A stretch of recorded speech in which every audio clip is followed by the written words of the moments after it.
Shalom saudara-saudari terkasih di dalam nama Tuhan kita Yesus Kristus. Berjumpa lagi di dalam program Sapaan Teduh GBKP Klasis Jakarta Kalimantan. Sebelum kita mendengarkan firman Tuhan, mari kita menyatukan hati dan pikiran kita. Mari kita berdoa. Mari kita berdoa. Terima kasih ya Tuhan Allah atas kebaikan-Mu, anugerah-Mu dalam hidup kami. Sebentar kami akan mendengarkan firman-Mu. Berfirmanlah Engkau bagi kami melalui hamba-Mu. Karena kami anak-anak-Mu telah siap mendengarkan firman-Mu. Di dalam nama Yesus Kristus, firman yang hidup, kami berdoa. Amin. Jemaat yang terkasih dalam nama Tuhan Yesus, firman Tuhan yang menyapa kita di pagi hari ini diambil dari Yakobus 1 ayat 6. Demikianlah firman Tuhan. Hendaklah ia memintanya dalam iman dan sama sekali jangan bimbang. Sebab orang yang bimbang sama dengan gelombang laut yang diombang-ambingkan kian kemari oleh angin. Sedemikian jauh pembacaan firman Tuhan yang sudah dibacakan bagi kita semua. Salam bagi kita, salam sehat, salam menjuah-juah, horas yahubu, tetap semangat dimanapun kita berada. Tuhan memberkati. Bapak Ibu saudara-saudari di dalam nama Tuhan kita Yesus Kristus, jemaat Tuhan. Surat Yakobus yang dibacakan bagi kita tadi yang diambil dari Yakobus 1 ayat 6 yang menjadi renungan kita sapaan teduh di pagi hari ini. Tentu ini kalau boleh saya memberikan judulnya, selain di sini berbicara tentang iman dan hikmat, di sini saya tambahkan tentang pemberian Allah dan permohonan manusia ya.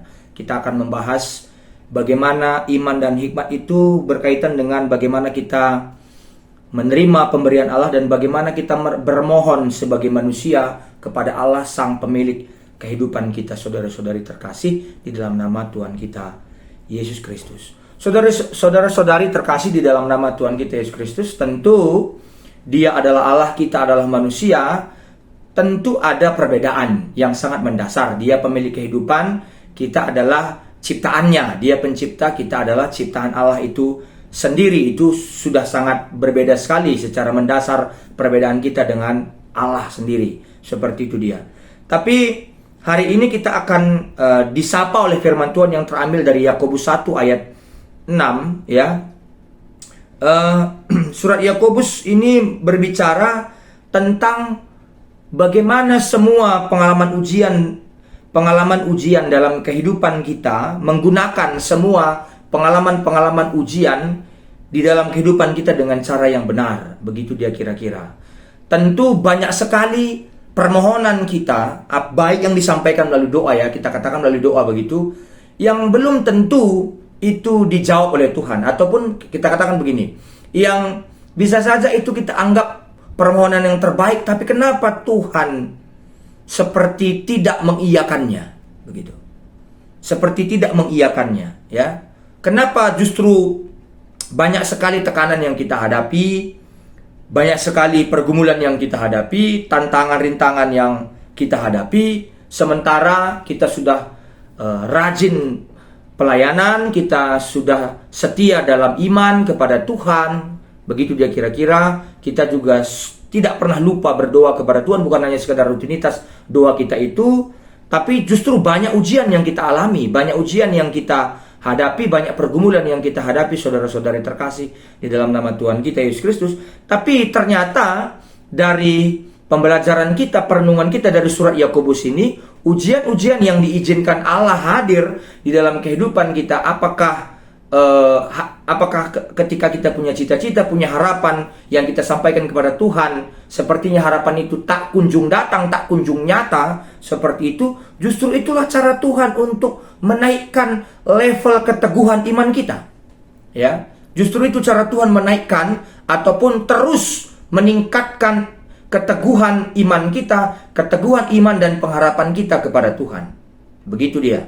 Bukan berarti doa yang kita panjatkan kepada Tuhan, harapan yang kita panjatkan kepada Tuhan melalui doa itu salah. Tapi Tuhan sedang mengajarkan kita untuk lebih benar lagi, lebih baik lagi, lebih tepat lagi berharap kepada Tuhan. Tentu kita harus berharap kepada Tuhan. Kemana sumber ataupun alamat pengharapan kita? Ya kepada Tuhan. Tapi kadang-kadang kita datang kepada Tuhan hanya sekedar maunya saja. Kita berdoa kepada Tuhan karena ada maunya. Makanya panjang sekali doa kita. Panjang kali lebar, komat kamit.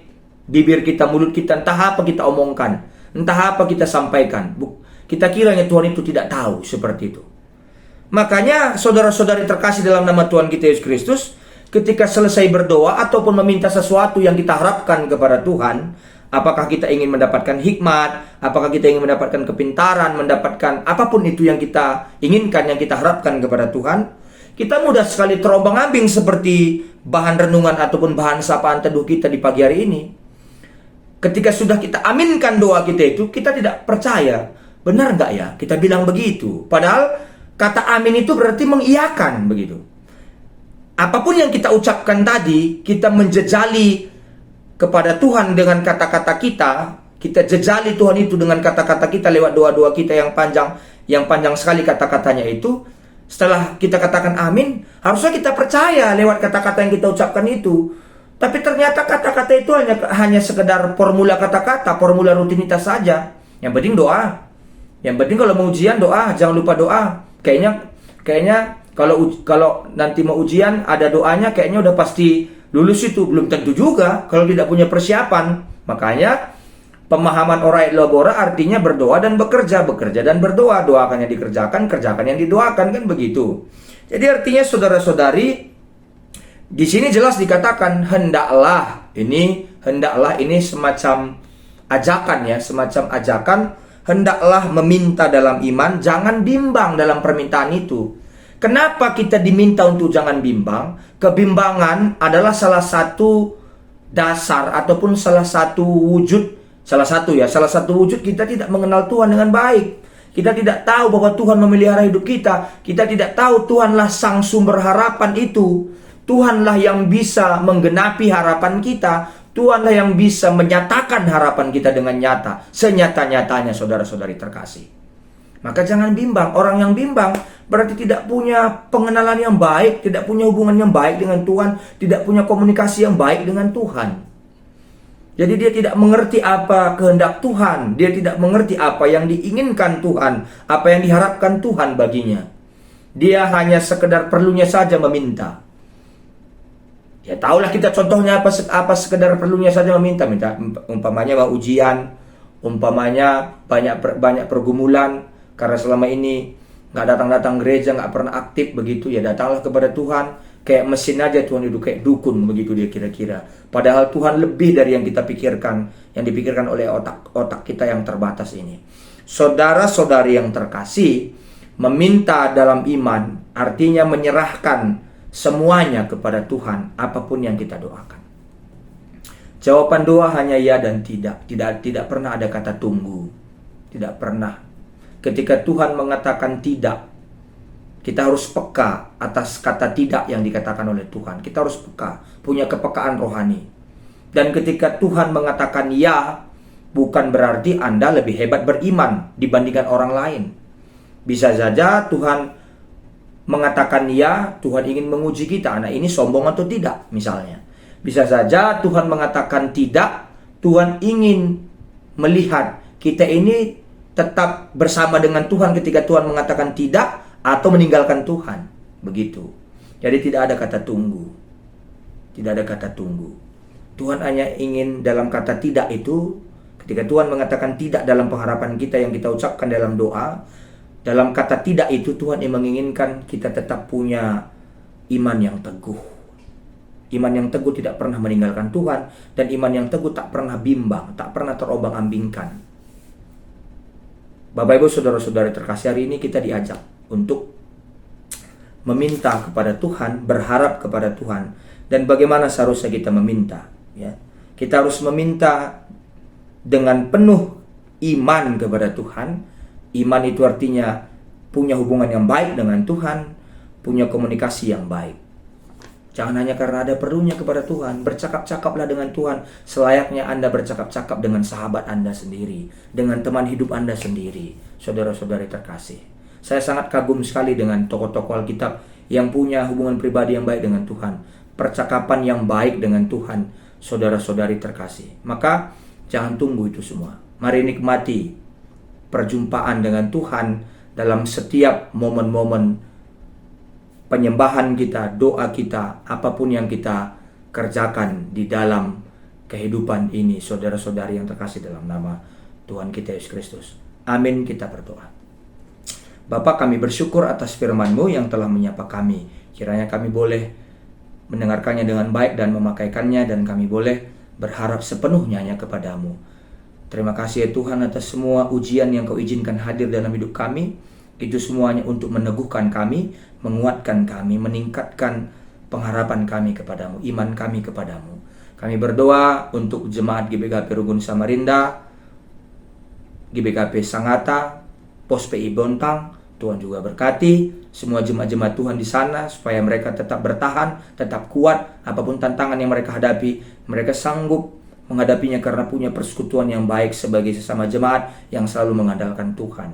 Kami berdoa untuk semua pergumulan yang dihadapi GBKP Samarinda, Pos PI Bontang, dan di Sangatta. Tuhan juga berkati. Berkati juga Pendeta Resta Barus dan Nora.